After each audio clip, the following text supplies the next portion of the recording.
habíamos mencionado previamente, hoy tenemos una entrevista especial, como es una característica del programa Economía y Negocios perteneciente a la Facultad de Ciencias Económicas y Empresariales.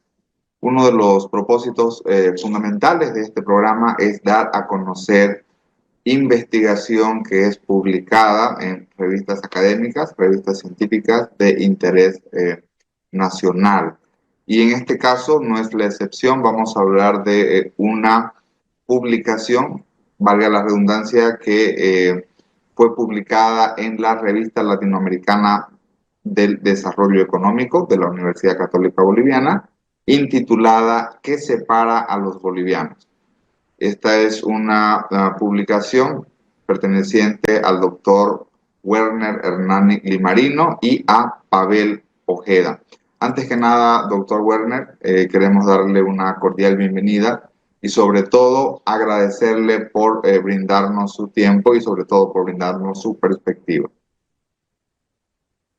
El agradecido soy yo por brindarme este espacio para difundir la investigación.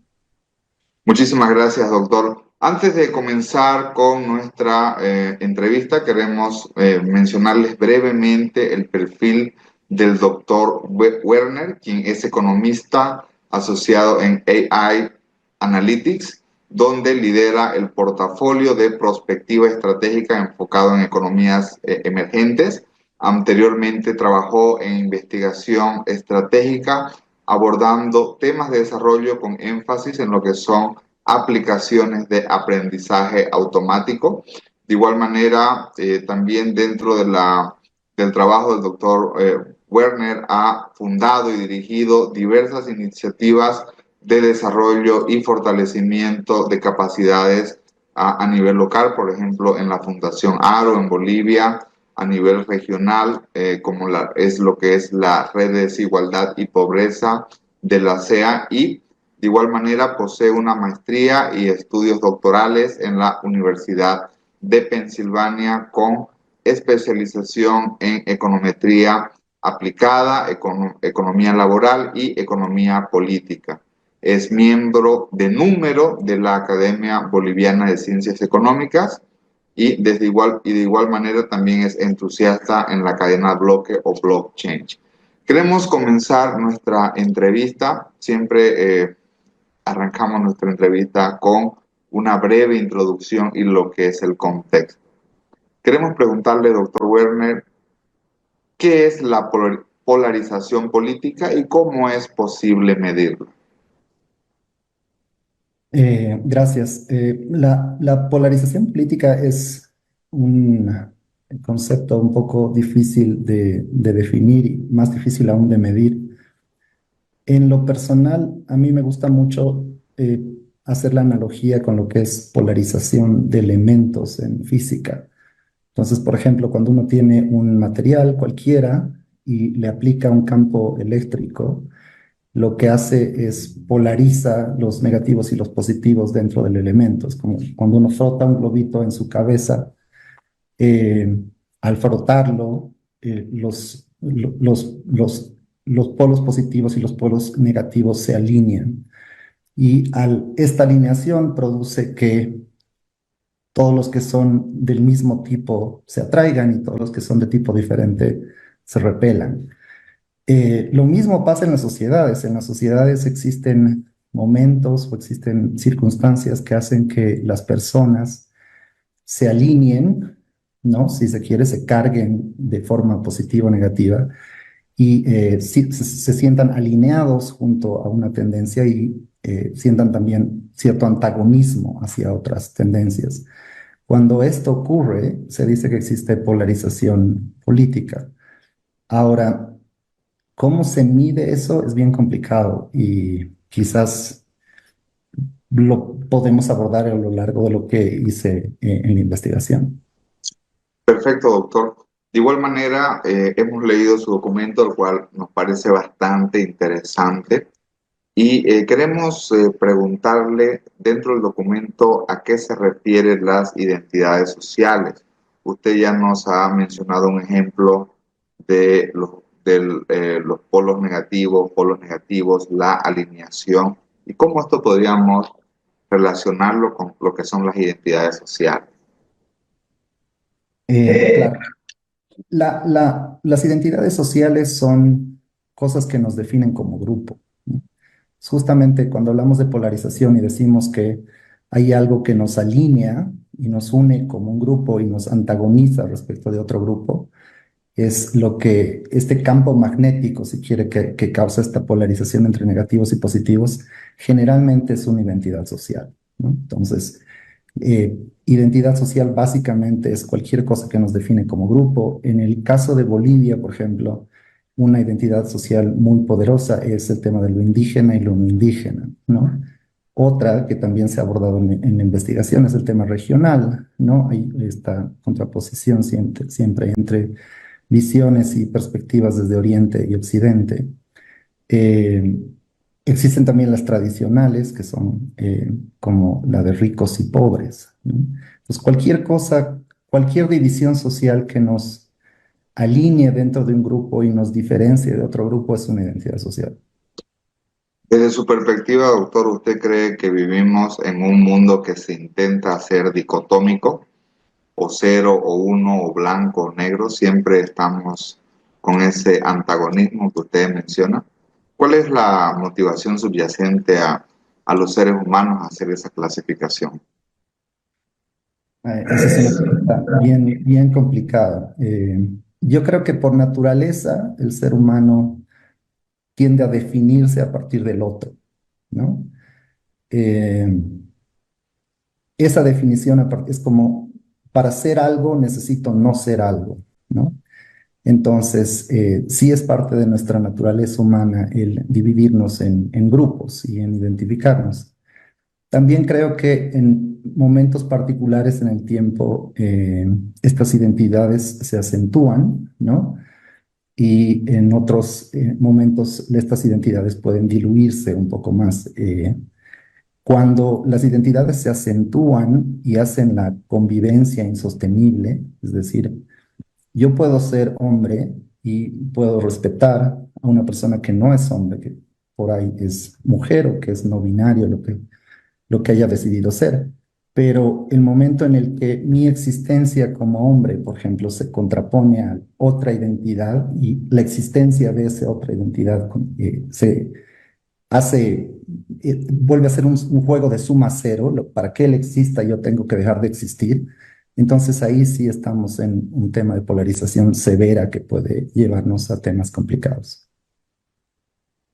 De igual manera, dentro de lo que es su documento de investigación, habla de lo que es la clasificación ideológica y, bueno, y su relación con la polarización política. ¿Cómo podría incidir la clasificación ideológica en la polarización política? Se refiere la clasificación ideológica, por ejemplo, izquierda versus derecha, socialismo versus liberal. ¿Tiene que ver esa connotación? Sí, bueno, ahí quizás entrando un poco más en lo que hace el documento.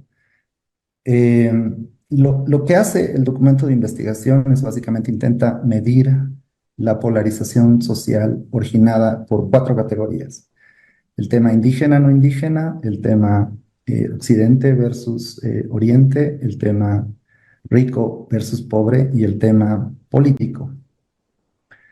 Y ahorita paso a tu pregunta a definir qué es lo político. Entre estas, o sea, el interés principal de definir estas cuatro categorías es que uno pensaría que las diferencias... Disculpe la interrupción, doctor. Hablamos de indígena versus no indígena, Ujú. oriente versus occidente, ricos versus pobres, y la última sería La última es polarización política, que polarización política. Perfecto. sí. Eh, Va a disculpar. Adelante. no, está bien.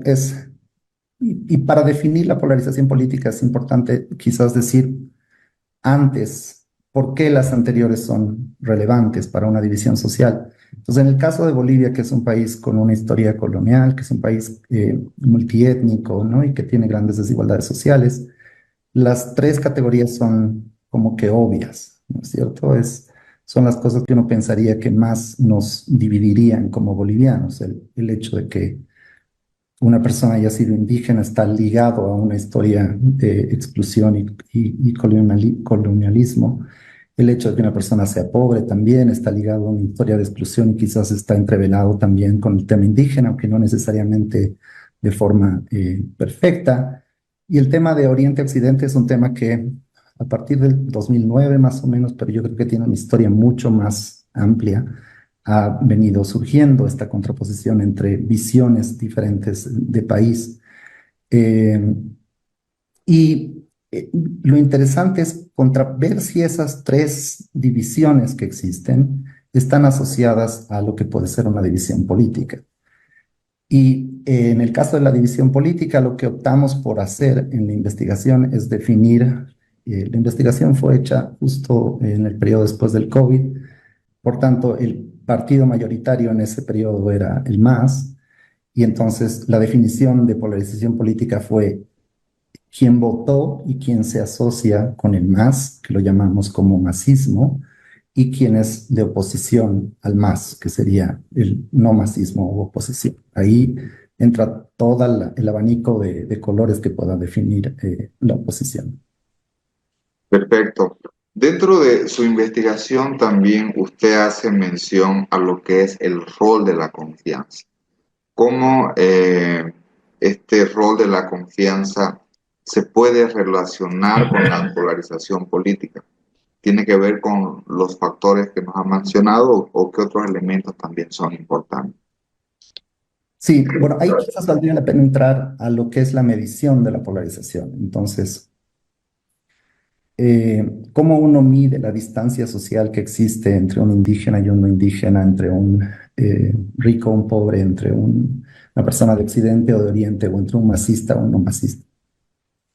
Y ahí en ciencia política existe esta medición de termómetro, se llama, que básicamente en inglés en inglés se dice cuán warm eres respecto al otro grupo, ¿no? En español suena muy feo, que es cuán caliente estás respecto al otro Sí, grupo, o cuán frío estás. Pero podríamos decir que es cuán cercano te sientes respecto al otro grupo. Entonces, si uno piensa que la gente es individualista, uno debería ser indiferente ante cualquier persona, ¿no? De un grupo diferente al suyo o de un grupo afín al suyo. Cuando empieza a existir esta carga, ¿no? De polos positivos o negativos, uno siente más afinidad a los miembros de su grupo y menos afinidad a los miembros del otro grupo. Entonces, si estuviésemos en Estados Unidos, la forma en la cual se mediría polarización política sería ir, por ejemplo, a una persona de Occidente y decirle cuán cercano te sientes con otra persona de Occidente en un rango del 1 al 10 y cuán cercano te sientes respecto a una persona de Oriente en un rango del 1 al 10. Si la persona responde que 5 en ambos casos, entonces no existe polarización. Y en el caso en el que se sienta más cercano con su grupo y más lejano del otro grupo, se diría que la polarización se va ampliando. Esa es la forma tradicional, ¿no? El problema de eso es que, como dicen en inglés, el hablar es barato, ¿no? Muchas veces estas preguntas subjetivas, donde va y se le pregunta a las personas qué es lo que tú piensas de algo, la gente responde no necesariamente lo que siente, puede a veces exagerar el sentimiento o puede a veces ocultar el sentimiento. O sea, si me está preguntando una persona de Occidente y quizás yo tengo alguna animadversión a Occidente, por vergüenza puedo no revelarla, o al revés, digamos, quizás me ha pasado algo malo ese día y no, por la experiencia cercana que tengo eh, puedo exagerar mi respuesta. Entonces, una parte de la investigación muestra que el uso de estas preguntas subjetivas puede ser complicada y ahí viene tu pregunta, que es, si no usamos eso, ¿qué usamos? Y lo que hacemos es experimentos de confianza en los cuales la gente tiene que tomar acciones para ganar dinero, ¿no? Quizás va a tomarme un minuto explicarte el juego, pero eh, te prometo que va a valer la pena. Lo que hacen estos experimentos de confianza es, se les da dinero o posibilidades de adquirir dinero a una persona. Por ejemplo, se les da 10 bolivianos y se le dice, ok, tú puedes compartir estos 10 bolivianos con otra persona, lo que tú compartas lo voy a triplicar y luego lo que él reciba, lo que la persona con la que estás jugando reciba, te va a devolver una parte, lo que él quiera. En el equilibrio, lo que sería óptimo sería que yo le dé los 10 bolivianos enteros a la persona con la que estoy jugando, eso se triplique, se vuelvan 30 y él me devuelva la mitad. Entonces ahí se maximiza el tamaño del pie, 30, y la distribución es perfectamente equitativa, 15-15. Si se quiere un equilibrio perfectamente egoísta, yo no le doy nada, me quedo con los 10 bolivianos, el tamaño del pie es 10, yo me quedo con 10 y el otro jugador se queda con cero. Entonces, cuando uno hace este tipo de juegos, se dice que se mide confianza porque justamente yo me estoy poniendo en una situación de vulnerabilidad al compartir algo para esperar reciprocidad del otro. Y lo que hace este documento es justamente este tipo de juegos entre ricos compartiendo con pobres y con no pobres, gente de Occidente compartiendo con gente de Occidente y con gente de Oriente, eh, indígenas compartiendo con indígenas y con no indígenas y masistas compartiendo con masistas y con no masistas. Se podría abordar también desde juegos cooperativos versus juegos no cooperativos. Sí, hay varias formas en las cuales se puede medir la, la confianza. Eh, por lo general, los juegos más complicados requieren con circunstancias de mucho más control, por ejemplo, juegos en los que intervienen más de dos personas o un grupo de personas, requiere que se junte a un montón de gente y como esta investigación no tenía mucho presupuesto, lamentablemente, y fue hecha en época de pandemia, vía online, tuvimos que optar por la opción más sencilla. Perfecto, doctor. Vamos a entrar directamente a lo que fue su trabajo de investigación. Queremos, si le puede explicar a nuestra teleaudiencia en qué consistió el trabajo de investigación. Ya nos ha explicado brevemente que fue durante pandemia, cómo lo desarrolló y cuál fue la metodología que utilizó para encontrar sus resultados. Sí, lo que hicimos fueron experimentos de comportamiento. Reclutamos a un grupo de personas en línea que quisiera participar en nuestro experimento. Dentro de esa lista de potenciales participantes invitamos a algunos de ellos a jugar. Les preguntamos sobre sus identidades sociales en estas cuatro dimensiones que te mencionaba: rico, pobre, oriente, occidente, indígena, no indígena y masista o no masista. Y les aplicamos tres tipos de cuestionarios. Uno es el de afecto, que es justamente esta medición subjetiva de cuán cercano te sientes respecto al otro grupo. Les aplicamos el juego que acabo de explicar y les aplicamos también un cuestionario para identificar sus preferencias ideológicas respecto a temas relacionados con cómo debe organizarse el Estado, si prefieren democracia representativa o democracia directa, temas relacionados con derechos de las personas LGBT y derecho al aborto. Bien, en esa línea de ese experimento podemos responder a la pregunta: ¿qué nos separa a los bolivianos o cuáles fueron los resultados principales? Sí, quizás debería comentarte que este es un experimento más complicado de una versión que se realizó el 2009, ¿no? Que solamente vio el tema indígena y no indígena. Y el 2009 los resultados mostraban que una de las cuestiones que nos separa bastante es el tema indígena, ¿no? Lo que mostraba el experimento del 2009 era que los indígenas, cuando les hacían este juego de confianza, compartían mucho más entre ellos y mucho menos entre no indígenas, y los indígenas también lo hacían, aunque el grado de no confianza de los indígenas era mucho mayor.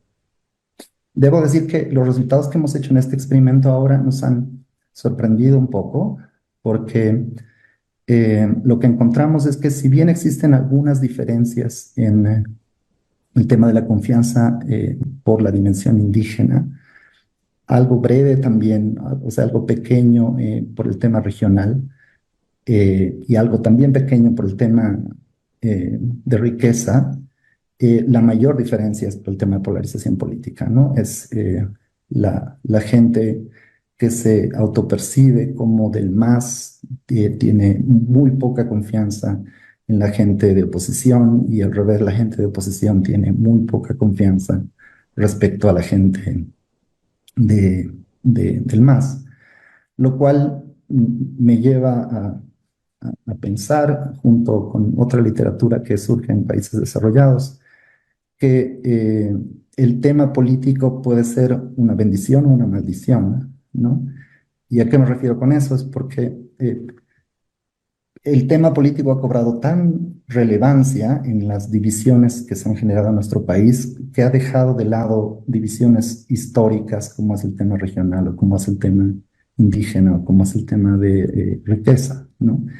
En este sentido, una de las conclusiones de la investigación es que la dimensión política se ha convertido en una superidentidad que ha logrado agrupar y alinear, si quieres, las cargas positivas que venían de lo indígena, de lo regional y de lo de riqueza.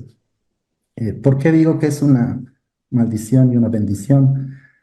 Es porque si bien eso es muy peligroso, ¿no? Porque nos lleva a estar divididos profundamente, únicamente por una bandera política, uno puede ver el vaso medio lleno y decir que los políticos también tienen la llave para sacarnos de esa división, ¿no? Y la política importa justamente por eso, porque ha tenido el potencial de dividirnos y quizás tenga también el potencial de unirnos. Perfecto, doctor. Aquí surge algo interesante que se me viene a la mente relacionado con los patrones del crecimiento económico. Por ejemplo, dentro de los patrones del crecimiento económico, usted sabe de que usualmente se habla, ¿no?, de que los países protestantes tienden a ser más ricos que los países católicos, por ejemplo, ¿no? O que los países de habla inglesa tienden a ser más ricos en comparación con, no, con habla no inglés, o climas, o climas templados en comparación con climas cálidos. ¿Cuál sería si tuviéramos que, podría ser el grado de polarización política de un país, un factor también que nos pueda explicar, no sé, relacionando con las instituciones, tal vez, qué países, los países, por ejemplo, que tienen mayor polarización política son los que tienen mayor nivel de desarrollo? ¿Podría mencionarse algo así? ¿O países que son o países donde no existe esa polarización política? Tal vez, ¿cómo podríamos, o tal vez no existe alguna relación? ¿Cuál es su perspectiva de este tema? Sí, no, estoy totalmente de acuerdo con lo que acabas de implicar, que es, yo creo que los países son ricos o son pobres cuando eh, bueno, los países ricos tienen muchísimo capital físico, tienen muchísimo capital humano, tienen muchísima tecnología, tienen muchísimo ahorro que les da capacidad de inversión, pero todo eso es una decisión, ¿no? Todo eso es una decisión de los agentes económicos, de las personas, de las empresas, que deciden interactuar con otros agentes y generar externalidades positivas entre ellos. eh, para tener, para hacer cualquier transacción en el mercado entre individuos o entre empresas se necesita confianza. Y si no hay confianza y si no hay reglas que motiven la confianza y que penalicen el default de la confianza, el faltar a la confianza de una persona, yo creo que es muy difícil que se pueda generar un mercado y es muy difícil que se pueda crecer sin generar un mercado. En ese sentido, sí considero que uno de los grandes desafíos que ha tenido y que tiene nuestro país es el poder unir nuestras memorias diferentes en una perspectiva común. Y para eso es súper importante el aceptar que cualquier política que se haga beneficia y perjudica a la vez, beneficia a algunos y perjudica a otros y hablar y negociar sobre cómo se van a redistribuir los beneficios para compensar a los perdedores. Es algo que creo en la discusión política no se hace frecuentemente, se asume que todos van a salir beneficiados de algo y en mi experiencia al menos las políticas siempre tienen un efecto redistributivo donde unos ganan y otros pierden y lo más importante es conversar entre ganadores y perdedores. Perfecto, estimado doctor.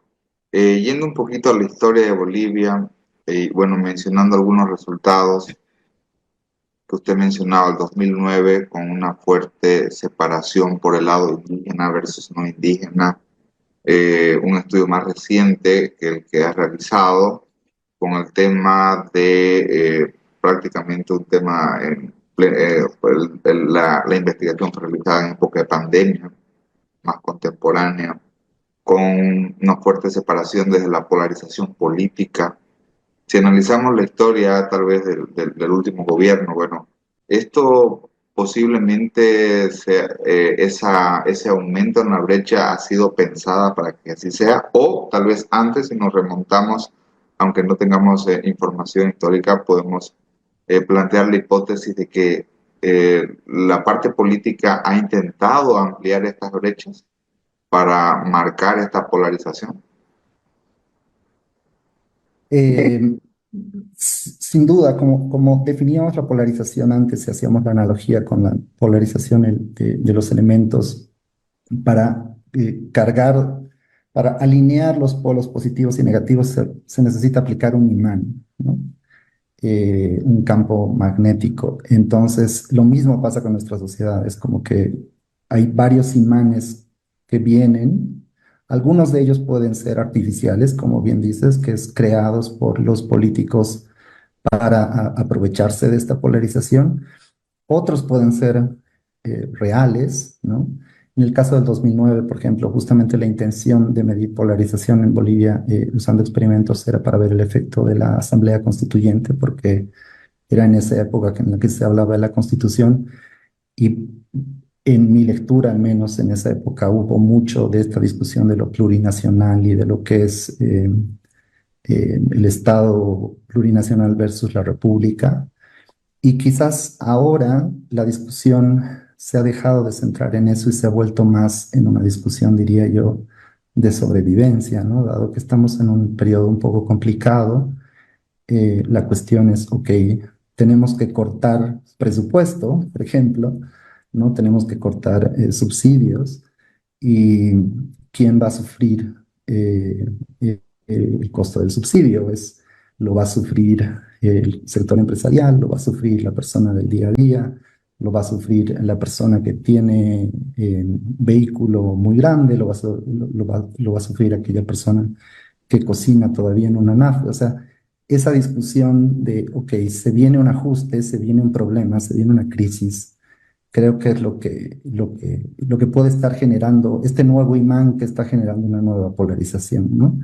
Y creo de nuevo que los políticos tienen ahí mucho, y quizás nosotros también, ¿no? Desde plantearlo desde la discusión, mucho que explicar respecto a sus ofertas y ser claros en el sentido de que las soluciones siempre van a pasar por beneficiar a alguien, perjudicar a alguien y cómo el beneficiado puede compensar al afectado.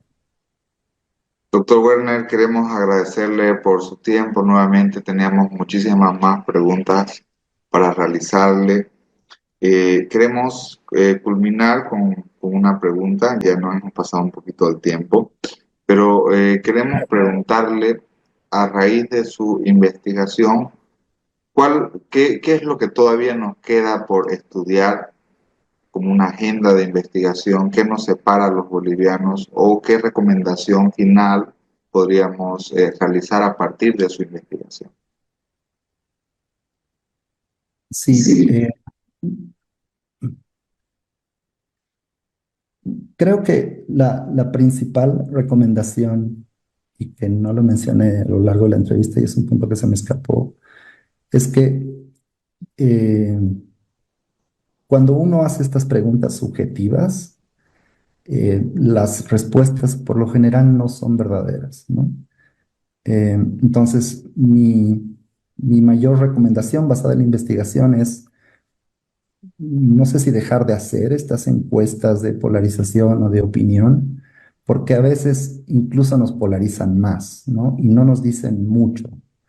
Creo que abordar el tema de la polarización política desde una perspectiva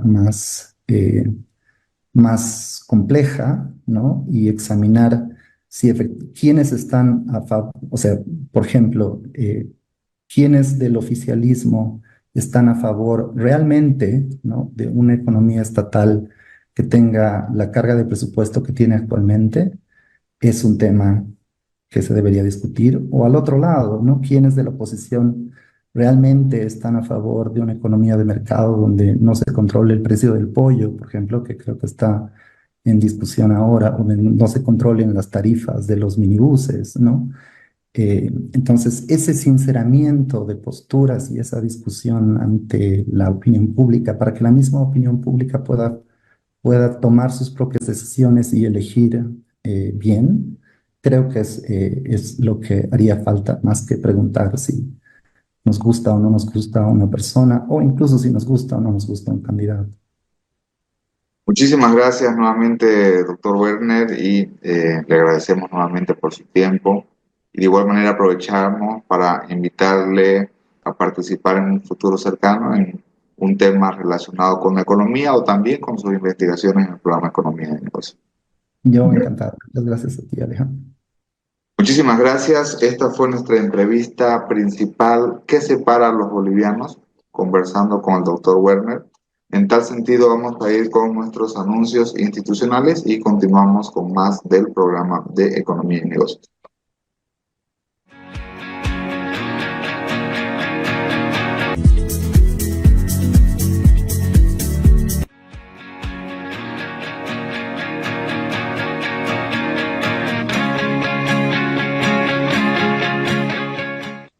En el programa del día de hoy estuvimos realizando una sesión con base en una publicación científica que separa a los bolivianos. Y para ello debemos mencionar, tal como existe en la química y en la física, la polarización, polos positivos, polos negativos, cuando,